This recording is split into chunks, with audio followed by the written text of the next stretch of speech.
Good afternoon, everybody on YouTube. This is Rick Thomas from Obsolete Video Services. Hey guys, I am working on some more of these EV tapes. They're 1-inch tapes. This is some school-related stuff, and yeah, that stuff is quite a challenge. Some of this video, like I said, a lot of it's really hard to work on, but we're getting through them, and tapes have been sitting very dirty, very sticky. Some tape stock has edge damage, so a lot of these tapes have a lot of issues when you're working on them. Some of the content, some of these seniors of this high school was pretty cool. Like this woman here is interviewing a woman who went to high school and stumbled into getting into television broadcasting, which was a very interesting piece that I thought. She's talking about how she became a newscaster, which was all by accident, which is kind of neat. Anyways, something I discovered about these EV tapes, these EV-1-inch tapes, all right, there's something very interesting about this. And something, if you ever get one of these machines or if you ever get into this business, you need to learn this kind of stuff. But cleaning the video heads is one thing, but you need to always take the guard off, and you got to clean the drum really well after every tape. Plus you got these bearing guides on the side. These have to be cleaned as well, and the drag pin here for the tension, because this stuff gets real filthy with this clear buildup. It's really nasty stuff, and you got to really keep this machine clean, the heads as well, and the audio heads. What I've noticed is with these EV tapes, because they have a residue from being sticky, they tend to clog the heads pretty quick. So here at Obsolete Video Services, we always clean the machine after every tape, especially when you're doing this type of stuff. And you'll get the best playback if you do. And I mean, you really will. If you keep the machine really, really clean, you'll get the best possible transfer possible. I mean, you got to clean the tapes as well, but the machine, I always keep telling people, it's not just cleaning the tapes, it's also cleaning the machine.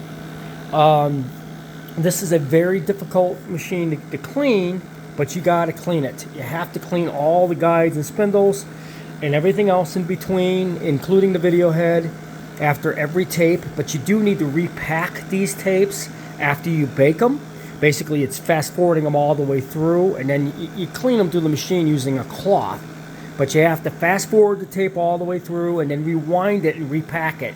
And then you got to clean the machine before you run a tape. You got to do that on every tape, especially these EV tapes, because the tape stock is very, very poor, and you have to do something with it. It is not easy to work with.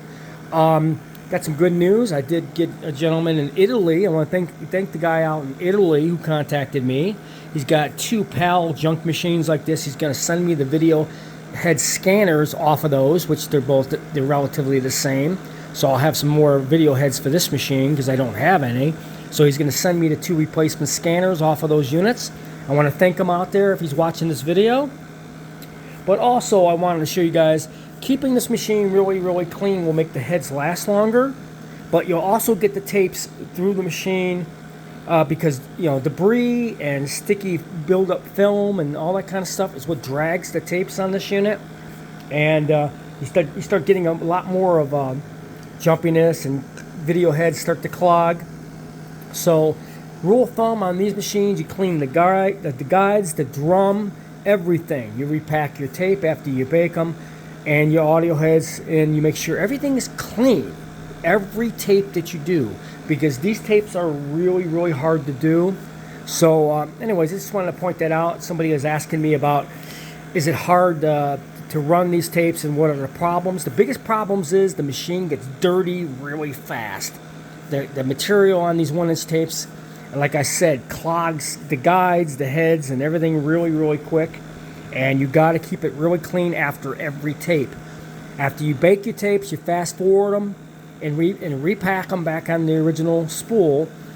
All right, but then you have to clean them. So what I do is I run them through the machine with the cloth on one spool to clean the playback side, to pick up the debris first, then repack them, and then clean the machine really, really well.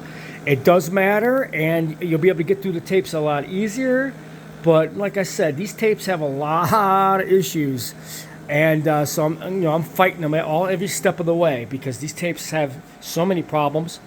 But especially with the way they were recorded, they weren't recorded very well on a very good machine to start with, and plus they didn't have technical adjustments done to do proper recordings. But we're trying to get them copied as best we can, so he'll be able to use these as files, whatever he likes to pull off of this stuff. But hope you guys enjoyed this video.